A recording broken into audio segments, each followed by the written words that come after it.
एक बड़ा बदलाव देखने को मिल रहा है एमपी की अमरवाड़ा सीट से, जहां पर इससे पहले बीजेपी आगे बताए जा रहे थे, लेकिन अब यहां पर कांग्रेस आगे हो गई है। कांग्रेस के धीरन शाह इनफाती आगे चल रहे हैं बीजेपी के मुकाबले। बीजेपी प्रत्याशी राजा कमलेश प्रताप सिंह इस वक्त पीछे हो गए हैं। हालांकि इससे पहले जो काउंटिंग हो रही थी तब उस दौरान जैसे इसकी शुरुआत हुई, इसके बाद से लगातार बीजेपी यहां पर कांग्रेस से आगे चल रही थी, जो खबर आ रही थी। लेकिन अब यह खबर है कि अमरवाड़ा सीट जो है एमपी की एक सीट है जिस पर उपचुनाव हुआ था, यहां से अब कांग्रेस ट्रेल कर रही है, कांग्रेस आगे हो गई है बीजेपी से। शुभम इस वक्त हमारे साथ जुड़े हुए भोपाल से।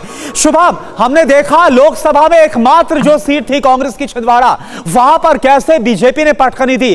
क्या अमरवाड़ा सीट जहां से इस वक्त कांग्रेस आगे चल रही है, और अगर ये जो स्थिति इस वक्त नजर आ रही है नतीजों में तब्दील हो जाता है सब कुछ, तो क्या यह संजीवनी के तौर पर काम करने वाला है मध्य प्रदेश में?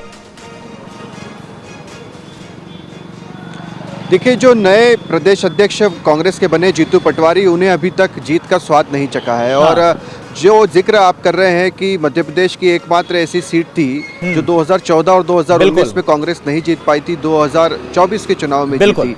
मगर 2023 के चुनाव में छिंदवाड़ा जिले की जो 8 विधानसभा थी वो कांग्रेस नहीं जीती थी। और लोकसभा चुनाव के दौरान जिस तरह की बीजेपी ने सेंध लगाई, क्योंकि यही कमलेश शाह जो कांग्रेस के विधायक थे बीजेपी में शामिल हुए और अब यहीं पर उपचुनाव हो रहा है। एक मेयर जो छिंदवाड़ा के थे वो शामिल हुए।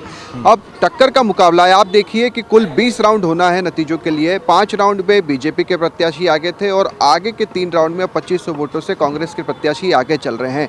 और किस तरह की ताकत झोंकी है दोनों ही पार्टियों ने। 35 स्टार प्रचारक बीजेपी ने उतारे, 40 स्टार प्रचारक कांग्रेस ने उतारे। कमलनाथ, मुख्यमंत्री मोहन यादव 5 से 6 बार छिंदवाड़ा गए। बीजेपी के प्रदेश अध्यक्ष वी.डी. शर्मा या कांग्रेस के दोनों पार्टियों के जो भी दिग्गज नेता हैं, दोनों ही इस सीट पर प्रचार प्रसार के लिए गए। और आपने बिल्कुल ठीक कहा, अगर नतीजों में तब्दील होता है तो बिल्कुल ये कांग्रेस के लिए एक बड़ी बात होगी, क्योंकि विधानसभा में बीजेपी 230 में से 163 सीटें जीतती है।